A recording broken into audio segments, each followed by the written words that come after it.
That is what we're going to be looking at today. Is there any question, comment, or revision as far as this discipline policy from the committee? No?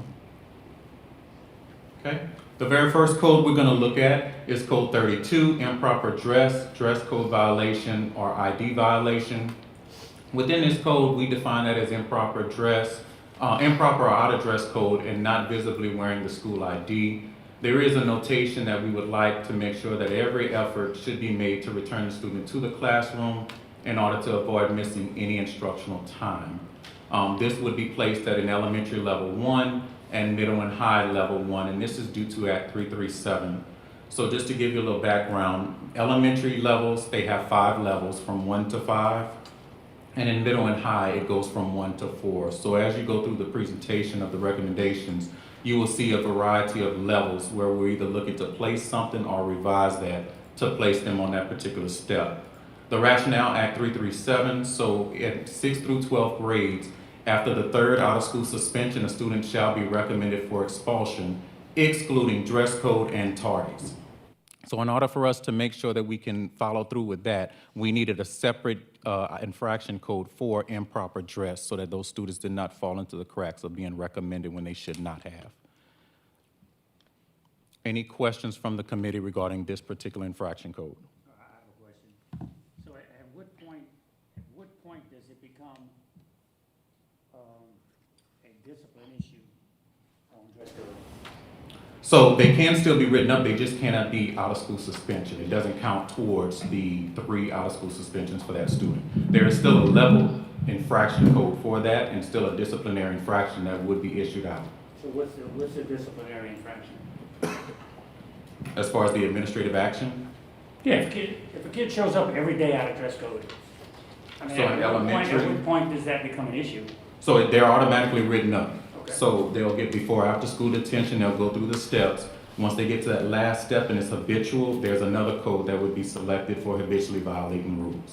And what is that code? And Code 10. At what point does that take place? After they exhaust all of the school consequences. This is the previous we're gonna go through. We're gonna show you the consequences Okay. toward the end. All right. You'll have it up there. You'll committee it. Code 104, academic dishonesty. This definition was modified to ensure that it related to and mimicked the verbiage in the pupil progression plan. So we are making sure that cheating that occurs in relation to a formal academic exercise and may include plagiarism, fabrication, or deception. So what we tried to do is make sure that the student did understand that they would receive a grade of a 0, but they will be reassessed, and then an average would be put into the grade book for that. In elementary, we moved that down to a level 1. In middle and high school, it remained at a level 2. And the rationale was pupil progression and a level change for the elementary. When was this changed? In the pupil progression plan that was passed last year. That they no longer get penalized? They are still being penalized, but it's a merger. Ms. Sherry, can you explain the high school? So, in order to demonstrate mastery of the standards, what we do is we don't give them a 0 in the grade book and write them up, because it's double dipping. It's considered double dipping because you're penalizing them academically and behaviorally. So what happens is they will not receive any credit for their initial test that they cheated on. However, they are afforded the opportunity to reassess, re-engage, and test. You take the 0 and the highest grade that they made on that test, average, and cap it out at 75%. So that's the highest grade they can earn in the grade book, but they still get the academic the behavioral punishment. Well, it depends on where they are in the matrix. So it's a level 2, so it starts, Dr. Moore, correct me if I'm wrong, at ISS. Correct. So as teachers, and I'm speaking for the teachers, we thought that was a better idea than just allowing them to earn the 100% and get the discipline. No, I agree. Yeah. It should be a 0. It shouldn't be allowed there in anything. Yeah. I get it. All right. Infraction code 125, accumulation of minors. So previously, this particular infraction code included tardies, dress codes, all of those things. But again, because of Act 337, we had to remove those so that we can make sure if a student did receive any of those infractions that counted towards that act, that they were not suspended out of school suspension, and it counted towards the 3 for expulsion. So now the definition just reads accumulation of minor violations of school, classroom and school procedures. That was the only change to that particular infraction code. Any questions from the committee? All right. Code 04, so last year this was passed by the board. We just updated the incident code through MIS. So the infraction code now is 04 for uses profane or obscene language to another student. Before, this read student and the adult. The next slide that I'll show you shows where we split it off. So this is just pertaining to a student. Any questions on the change or the update of the MIS code? All right. And this is the other part of what I was previously discussing, so 98. So now uses of profane or obscene language towards an adult. So we wanted to distinguish the cursing or vulgar language towards a student versus an adult. We felt like the adult should be a little bit more severe than it was with the students. Any questions from the committee on 98? Okay. Code 10, Mr. Lejeune, this is what you were referencing. So level 10, so habitually violates rules. So any student that has repeated 3 or more infractions, we would like to recommend level 1 because that's the lower level infractions that we would be looking at for this particular infraction and continue to violate the same rule or the student's 4th out of school suspension. So before, this particular infraction code can be used at any level. Well, if they're already at a level 3, that's already an out of school suspension. We don't need to stack the deck on students as far as habitually violating rules. So this would be the transition from level 1. So once they exhaust the dress code, as you were mentioning, once they get to that last infraction referral, they then transition to this particular code at level 2 for elementary and level 2 for middle and high school. And then they go through the discipline matrix at the step where they are on those levels. Any questions regarding code 10? All right.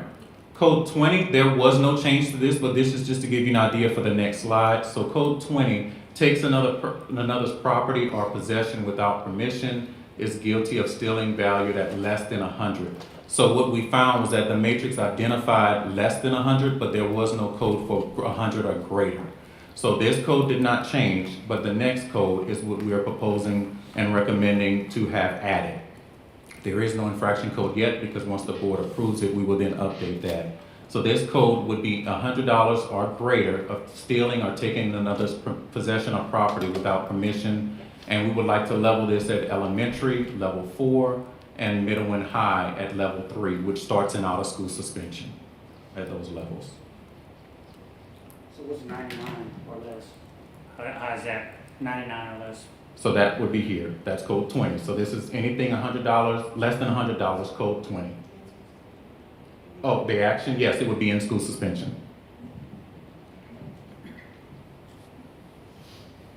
Any questions on these 2 codes?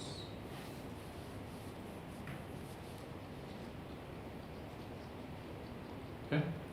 Code 15, throws missiles liable to injure others. So this particular infraction code had some extra verbiage that did not relate to the particular definition. So we updated and cleaned up the verbiage and clarified the use for this particular code.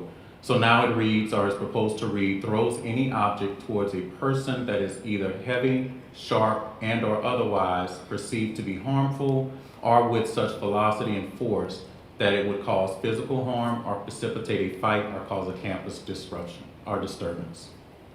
That was the only change for this particular code. Any questions from the committee or recommendations other than what's proposed? Okay. Code 133, so this is a spinoff of Code 07. So Code 07 included any controlled substance. Through Act 337, it identified uses or possesses marijuana and a separate state reporting. So what we've done is we had that code created, but then also we would like to update the definition. Initially, this definition was taken straight from that particular act. However, that middle T word, we would like to revise and include THC, just so that everyone understands what that word is. Because sometimes when you see those devices on campus, you're not sure what that is, but the layman's term is THC. And that is a recommended expulsion, which is level 5 for elementary and middle and high level 4. Any questions regarding this particular infraction code? Okay. Codes 106 and 107, due to Act 539, they're required an update for these two particular codes. The first 106, it must now include mandatory participation in anger management programs, and they shall submit proof of completion. This is also now shifting. It used to be an out-of-school suspension and potential long-term suspension. It is now an expulsion code. So it moved up to a level 5 in elementary, and then a level 4 in middle and high. So we clarified the use, and also because of Act 539, we're having to modify that. Any questions on the assault? 106. Okay. 107 is the other code. So we did have one word update in the definition when we met with administrators. They did want to include the word biting in that infraction code. So we are including that as a recommendation. And then the same thing like 106, where the mandatory anger management program and submitting proof of completion is a requirement. And then we've also moved it to an expellable offense, level 5 for elementary and level 4 for middle and high. And that's because of Act 539. Any questions from the committee on that? Okay. False alarm, code 59. In elementary, this was an in-school suspension offense. Because of some situations that we did have on some elementary campuses, the resources that were utilized, the cost factor, we have now requested the transition to shift that to a 4, which is going to be an out-of-school suspension. So no longer would the recommendation be that that student be placed in ISS. They will shift to out-of-school suspension. Any questions on this particular infraction code? Okay. Code 44, cell phones. So initially last year, the matrix started with school specific. In a minute, I'm going to show you the proposed or recommended changes for this, which is going to move the levels of this particular code to a level 3 in elementary, and then middle and high to a level 2. And that's because, again, the level change and the consequence change that's being proposed. Code 5 commits immoral or vicious practices. We would like to shift this in level in middle and high to a level 3. We have had some sexual, physical, or racial component issues on campuses at the middle and high. And initially this was an in-school suspension. However, due to the severity, we feel like it should be moved to a middle and high level 3 infraction instead of a level 2. Any questions or comments from the committee?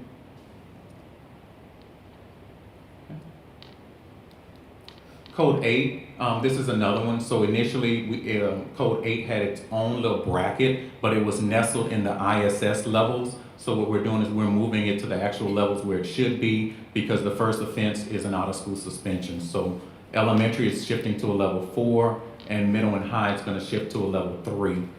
And again, before, it was nestled in a level 3 for elementary and a level 2 for middle and high, which is left for ISS. So we're just removing it and placing it in the levels where the admin actions match the level itself. Any questions on Code 08? Okay. Code 17 violates traffic violations in addition to the next one, which is going to be violating safety regulations. So we would like to transition this to a middle and high level 3 due to some significant traffic issues as far as student drivers and things happening in the parking lot. Before, this was an in-school suspension. However, we would like to transition this to a middle and high if a student breaks any law that pertains to the obstruction or flow of traffic regulations. So it was started in out-of-school suspension. Any questions or comments from the committee?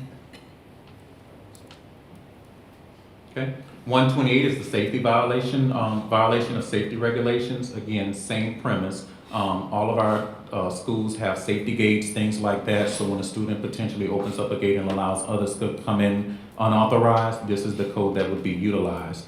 Prior to, this was at a level 2. However, due to the severity and the safety issues that could arise, we would like to transition this to a middle and high level 3, which starts at an out-of-school suspension.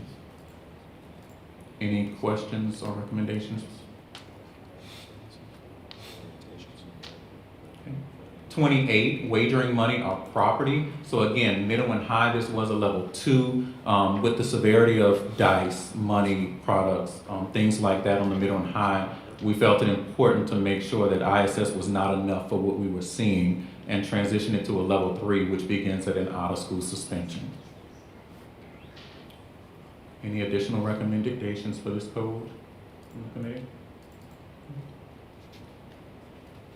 All right, so looking at the levels, these are the levels currently for elementary, level 1 and level 2. The recommended changes are in yellow. So for example, if a student was out of dress code the first time, that's a level 1. That would be a school-specific intervention.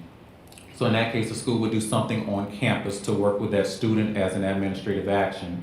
The next time they get it, they would shift to detention. That can be before, after school detention, Saturday detention. They get 2 steps there, and then they can go to ISS up to 1 day, twice. After that is step 6. That is where they will transition to the habitually violates rules, and they will start at step 4, the subsequent step on that level. What that means is that if a student has already done 3 infractions at level 2, well then when they get there, they will be at level step 4 of that particular level, or whatever step they're on at that case. For the bus, there was no change to the first step, but we did include 2 detention days and an additional ISS day before that student transitions to level 2 on the bus as well. Any questions or comments just from level 1 in the elementary section? So if a kid is written up for dress code violations, and he gets to a level 6 on that side, and it starts to be written up as habitually violates the rules, so it goes to a level 2, Correct. at that point, he still can't get recommended for expulsion. Correct. If the root of it is the dress code, That is correct? correct. So what we're trying to do is keep that student in school as much as possible by giving them the interventions or the consequences that can be handled on campus before they get to the out of school, because at that point it becomes excessive and they would be potentially out of school but not recommended for expulsion. So they'll just keep that step 8 out of school every time? Correct. They do that for the remainder of the year, They could be long-term suspension, but they can't be recommended for expulsion. long term. I know I asked this on Tuesday. Mhm. So long-term is 11 to 89 days, so they could be recommended for that, but they cannot be recommended for expulsion. And they serve that at La Rosa. That is correct. You know the easiest way to take care of that? Just wear the right clothes. Correct. And just point of reference, our truancy officers do provide assistance with uniforms, so if they need a shirt, the schools can contact the truancy officer. If they're homeless, they can go through the homeless department. But if a family is in need and they feel like the services are not being rendered at the school, they can reach out to child welfare and attendants or their chief of schools for assistance. All right. Level 2, before after school detention is still there, but we added another category for step 2. The ISS remained up to a day. Step 4 used to be up to a day, but we felt like if you've already gone already once to ISS for potentially 1 period, 2 period, 3 period, the next offense should be a full day. So we transitioned that, and then the out-of-school suspensions would start. Once that student does get to step 8 in elementary, they can be recommended for long-term suspension. Any refusal to submit prohibited items can also result in an out-of-school suspension as well.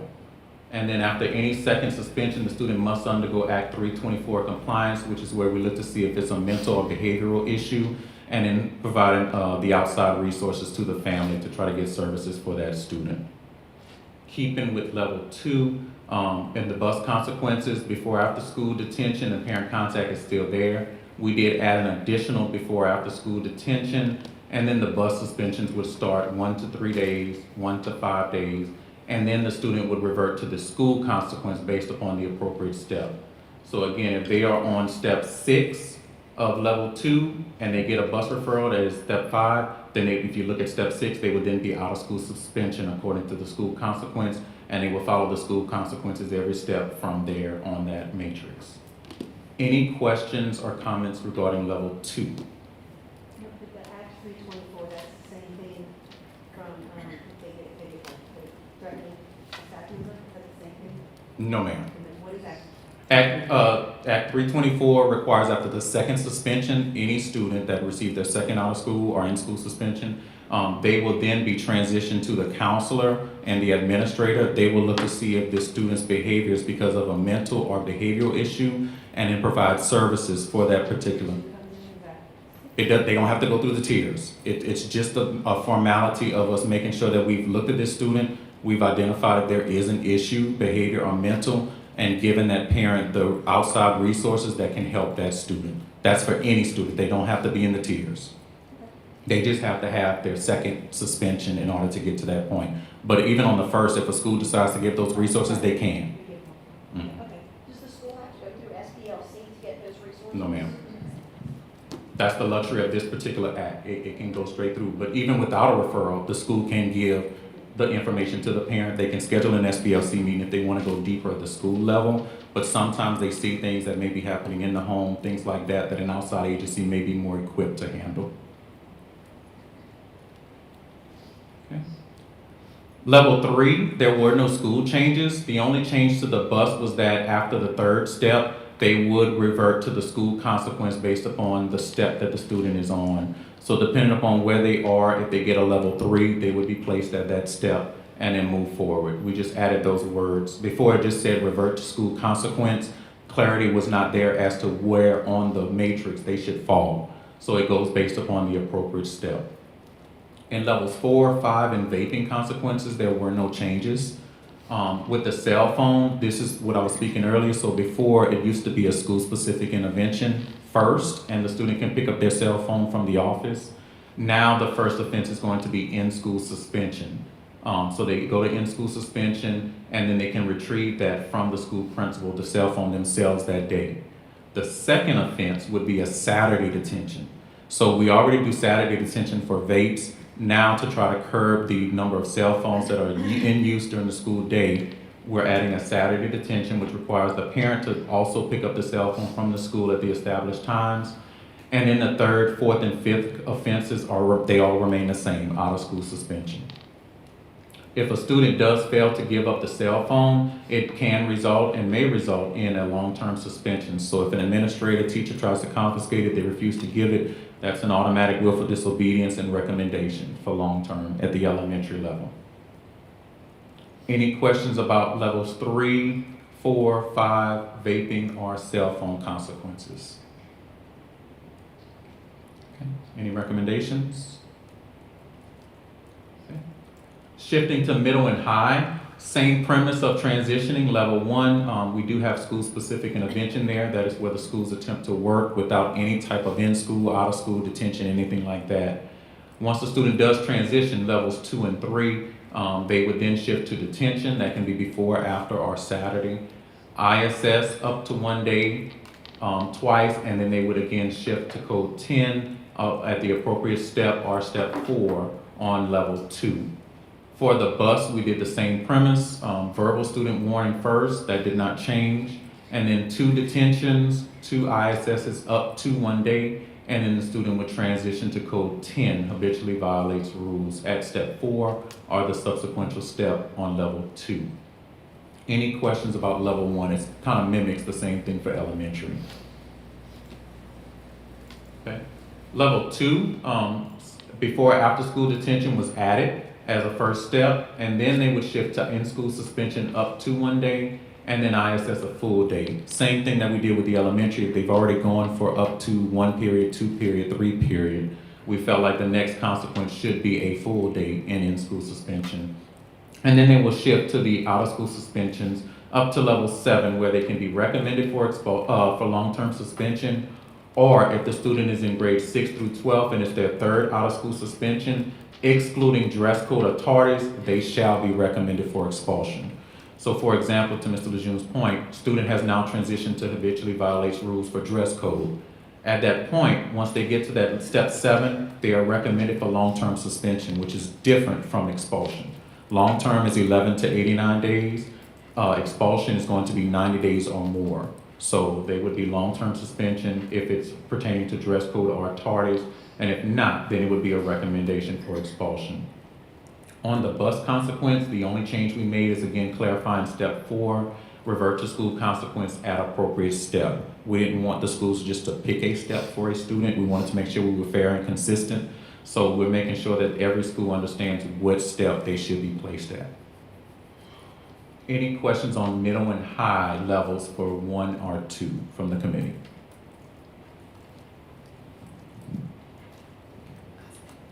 Excuse me. I see under bus consequences, it does say parent contact. Should we also put that, or is that inferred for school consequence?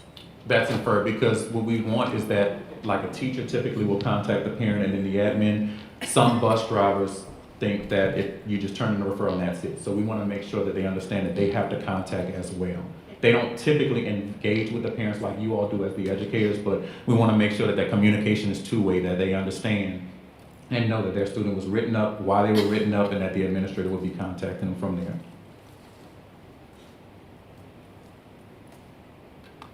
All right.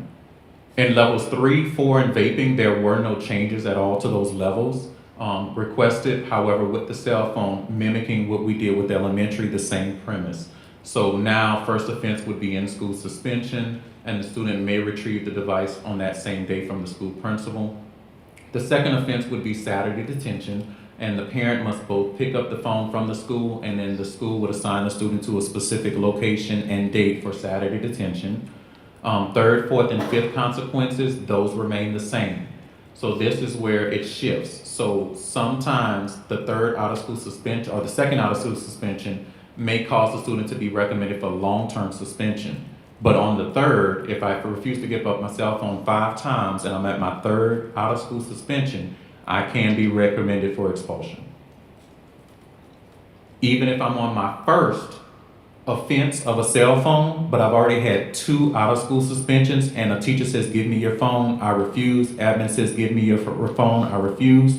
Because of that refusal, it is their third out-of-school suspension, which means that it would be a recommended expulsion. And the same applies to your question, Ms. Davis, where if this is the student's second suspension, they undergo Act 324. So any suspension where the student is their second time, the administrator and some type of mental health, social health person, they would work to see if it's a mental or behavioral issue, work with that family to provide the outside services. Any questions on cell phone?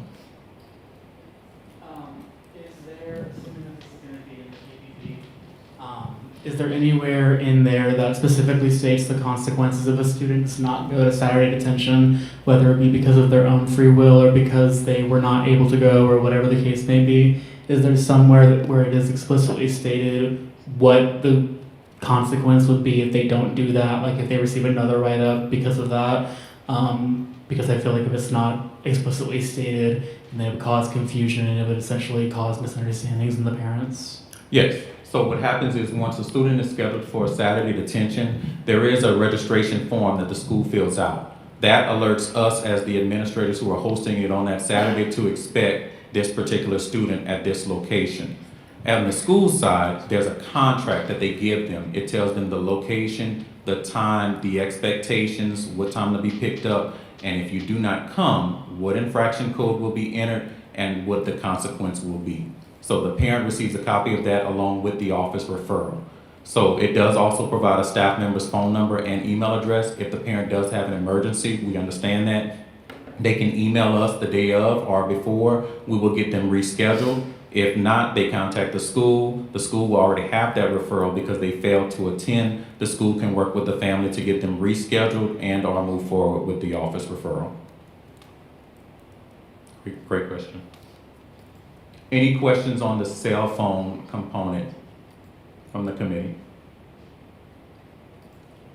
Are there anyone from the audience would like to say anything regarding the recommendations that were proposed? Okay. All right. So these are the recommendations that we are proposing. Is there anyone on the committee have any changes? Okay. If you would, just let me know, are you all in favor of moving this forward to the board for the public hearing and the board agenda? Yes. Anyone opposed? Okay. If you would, just say aye, if you agree. All right. All right. At this time, we will go ahead and adjourn the meeting. Thank you for your service.